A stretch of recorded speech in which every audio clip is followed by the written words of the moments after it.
नमस्कार दोस्तों, गूंज न्यूज़ के 9वें एपिसोड में शिव कुमार सिंह आपका स्वागत करता है। दोस्तों, आज 28 मार्च है। 28 मार्च आज होलिका दहन है।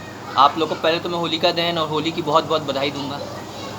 और साथ में आपसे एक रिक्वेस्ट करूंगा कि कोरोना काल चल रहा है, होली को आप बहुत सोच समझ कर खेलें, अपने आप को बचा के रखें, अपने बच्चों को बचा के रखें कोरोना से, और अपने आप को पूरी तरीके से सुरक्षित रखें, क्योंकि ये बहुत ही खतरनाक वायरस है। इस खतरनाक वायरस के बारे में लोग अभी ठीक से जानते नहीं, गवर्नमेंट अभी जानती नहीं है। देश अलग अलग विश्व में कई लोग, गवर्नमेंट अभी इस पर वो कर रही है कि है क्या। अभी जो दूसरी बार जो वायरस आया है ये और ख़तरनाक हो गया है।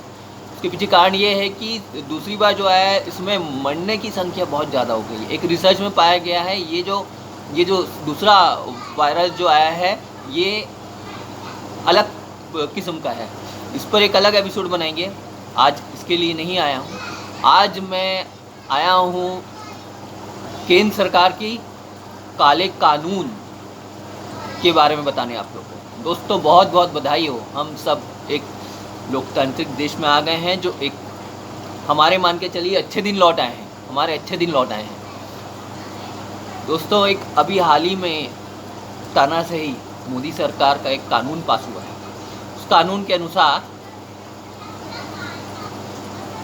दिल्ली गवर्नमेंट, मतलब केजरीवाल गवर्नमेंट, जो भी फैसला लेगी उस फैसले में गवर्नर शामिल होगा। मतलब गवर्नर के साइन के बिना, ओके के बिना कोई भी फैसला दिल्ली सरकार नहीं ले सकती। अच्छा, आपको पहले मैं बताता हूँ कानून क्यों आया और ये कानून पहले क्या था, उसके बारे में डिटेल जानिए। 91 में एक कानून पास होता है।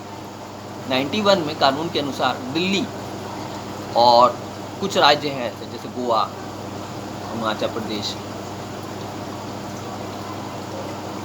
उन राज्यों में होता ये है कि land bill, private companies bill और पुलिस के ऊपर बिल दिल्ली की सरकार नहीं बना सकती। मतलब पुलिस केंद्र सरकार के हाथ में। ज़मीन पर अगर कुछ नया कानून बनाना चाहती है दिल्ली की राज्य सरकार तो नहीं बना सकती, वो केंद्र सरकार ही बनाएगी। और इसी प्रकार प्राइवेट कंपनीज भी बनाना चाहती है तो नहीं बना सकती। स्टेट राज्यों में ऐसा नहीं होता। स्टेट राज्यों में सब पूरे कानून स्टेट के हाथ में होते हैं। तो आप लोग को अभी तक 91 से यही बिल चल रहा था। अब पता नहीं कौन सी छुट्टी काटी है मोदी गवर्नमेंट को। उन्होंने बोला कि कोई भी कानून अगर आपको बनाना है तो उसमें गवर्नर का ओके होना ज़रूरी है। मतलब गवर्नर से बिना पूछे आप कोई कानून नहीं ला सकते। केजरीवाल गवर्नमेंट को अभी वो उन्हीं की सरकार है। तो ये काला बिल केंद्र सरकार लेकर के आई है। अब आप मान के चलिए धीरे से एक बिल और आने वाला है हमारे देश में, जिसमें स्टेट में बैठे बैठे जितने मुख्यमंत्री हैं कोई भी कानून बिना मोदी जी के नहीं ला पाएंगे। इससे डायरेक्टली फ़ायदा मोदी गवर्नमेंट को होगा। आप तो जानते हैं बहुत सारे राज्य जैसे छत्तीसगढ़ हमारा, यहाँ पर बघेल सरकार है, कांग्रेस गवर्नमेंट है। वैसे ही राजस्थान में, एमपी में तो उन्होंने गिरा लिया। इसी प्रकार कई राज्यों में, साउथ में तो लगभग इनके एंटी है। पश्चिम बंगाल में भी चुनाव चल रहा है, हो सकता है ममता बनर्जी फिर जीत जाए। इसी प्रकार कई राज्य हैं जो इनके हाथ में नहीं आए हैं। तो इनको प्रॉब्लम ये हो रही है कि वो राज्यों में दूसरी सरकारें क्यों चल रही हैं। तो इसके लिए ये कानून पे कानून ला रहे हैं। अब आप लोग ने तो अधिकार दे दिया इन्हें। आप लोग ने बोला कि लीजिए, आप पूरा राज करिए, हम पर भी राज करिए, हमारे सर पे चढ़िए। तो दोस्तों, अब कब आप जागोगे? मैं आज जो एपिसोड बना रहा हूँ, ये 2 एपिसोड में आएगा।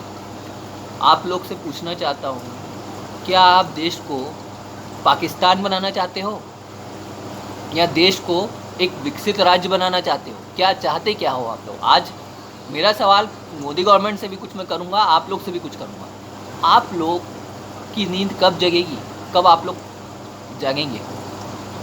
दोस्तों, अभी हाल ही में किसान आंदोलन हुआ था। किसान आंदोलन में आपने देखा 4 महीने 4 महीने से किसान बेचारे सड़क पर थे इस गवर्नमेंट के तानाशाही बिल की वजह से। इनके कान में जू नहीं रहेंगी।